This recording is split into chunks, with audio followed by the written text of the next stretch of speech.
Hello दोस्तों, क्या हाल चाल है। आज हम बात करने वाले हैं उस फिल्म की जिसका इंतजार आप बड़ी बेसब्री से कर रहे थे, शाहिद कपूर और तृप्ति डिमरी की ओ रोमियो। देखिए, मैं थिएटर से अभी सेकंड शो देख कर निकला हूँ और सच कहूँ तो दिमाग में भावनाओं के बवंडर चल रहे हैं। अगर आप इस फिल्म को देखने का मन बना चुके हैं तो जरा रुकिए, पहले ये रिव्यू पूरा देख लीजिए क्योंकि जो दिख रहा है वो शायद है नहीं।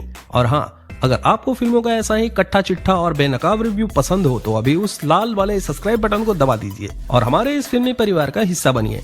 तो चलिए अब बिना किसी देरी के चलते हैं ओ रोमियो की उस गलियों में जहां खून और इश्क दोनों बराबर बहते हैं। सबसे पहला और सबसे जरूरी बात, हाइप की चकाचौंध में अपनी समझ मत खोइएगा। थिएटर्स में भीड़ तो ठीक ठाक थी, लेकिन जैसे ही फिल्म खत्म हुई लोगों के चेहरे पर जो सन्नाटा और उलझन थी वो बहुत कुछ बयां कर रही थी। ट्रेलर और टीजर देखकर हमें क्या लगा था कि ये एक एनिमल या कबीर सिंह जैसी एकदम डार्क, एजी और केवल मार काट वाली पिक्चर होगी। अगर आप सिर्फ गालियां और खून खराबा देखने जा रहे हैं तो शायद आप एक बहुत बड़ा हिस्सा मिस कर रहे हैं। ट्रेलर में आपने वो एक सीन देखा होगा जहाँ तृप्ति डिमरी की एंट्री होती है और पीछे एक रूहानी सा संगीत बजता है। बस वही इस फिल्म की जान है।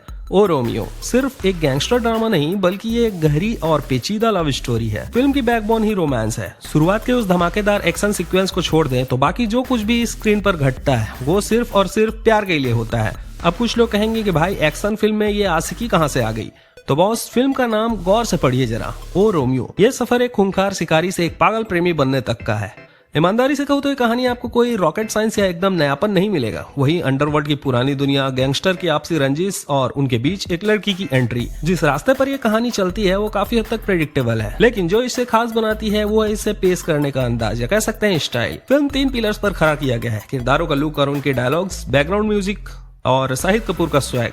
शाहिद कपूर ने रोमियो के किरदार में अपनी पूरी आत्मा झोंक दी है। उनका स्टाइल, उनका बात करने का लहजा और वो रफ एंड टफ लुक, सब कुछ ऑन पॉइंट है। चाहे वो पर्दे पर गालियां दे रहे हो या अपनी गैंग के साथ खड़े हो, उनकी बॉडी लैंग्वेज ये चीख कर कहती है कि उन्होंने इस किरदार के लिए कितनी मेहनत की है। अब बात करें उस सरप्राइज की जिसकी उम्मीद मुझे बिल्कुल नहीं थी, कॉमेडी। जी हाँ, इस डार्क फिल्म में कॉमेडी का तड़का काफी बेहतरीन है। शाहिद के गैंग के मेंबर्स, जिनके नाम शायद आपको याद न रहे, लेकिन उनके चेहरे, उनकी हरकतें आपके चेहरे पर मुस्कान ले आएगी। ऐसा लगता है कि वो सिर्फ एक्टर्स नहीं बल्कि सच में बरसों के साथ रहने वाले यार दोस्त हो। लेकिन असली धमाका किया है भैया नाना पाटेकर ने। शाहिद कपूर फिल्म के हीरो हैं और उन्होंने कमाल का काम किया है, लेकिन यकीन मानिए नाना पाटेकर जब स्क्रीन पर आते हैं तो वो सबको ओवरशैडो कर देते हैं। उनकी एक्टिंग में वो पुराना वाला दम है जो आपको स्क्रीन से हटने नहीं देगा। वहीं तृप्ति डिमरी ने एक बार फिर से साबित कर दिया है कि उन्हें नेशनल क्रश सिर्फ उनकी खूबसूरती के लिए नहीं बल्कि उनकी जबरदस्त एक्टिंग के लिए कहा जाता है। अपनी जनरेशन के दूसरी एक्ट्रेस के मुकाबले तो कोसों आगे खड़ी नजर आती है। अफसोस की बात यह है कि विलन के तौर पर अविनाश तिवारी मुझे कुछ फीके लगे। उन्हें स्पेन के बैकड्रॉप में एक पूल गेम खेलते हुए दिखाया जा रहा है जो काफी बनावटी और आउट ऑफ प्लेस महसूस होता है। तमन्ना भाटिया और दिशा पाटनी का काम भी बस ठीक ठाक है।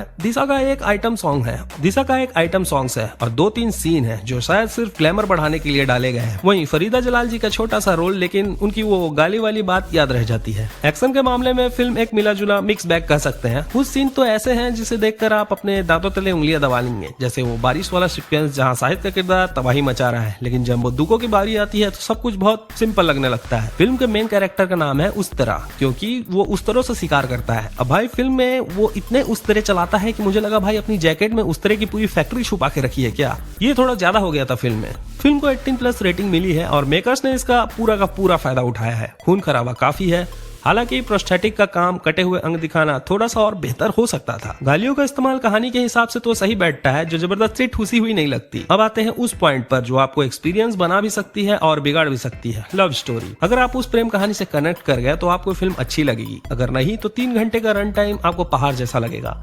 तृप्ति और शाहिद की केमिस्ट्री तो अच्छी है, लेकिन एक खूंखार गैंगस्टर अचानक इतना पागल आशिक कैसे बन गया, ये ट्रांसफॉर्मेशन थोड़ा गहराई से दिखाया जा सकता था। डायरेक्टर विशाल भारद्वाज की फिल्मों का अपना एक पेस होता है। अगर आप रील देखने वाली पीढ़ी है तो आपको हर 2 मिनट में कुछ नया चाहिए, तो शायद आप बोर हो जाए। इस फिल्म को देखने के लिए थोड़ा सब्र जरूर चाहिए। तो क्या ओ रोमियो उतनी ही बड़ी ब्लॉकबस्टर है जितनी इसकी हाइप थी? तो जवाब है नहीं।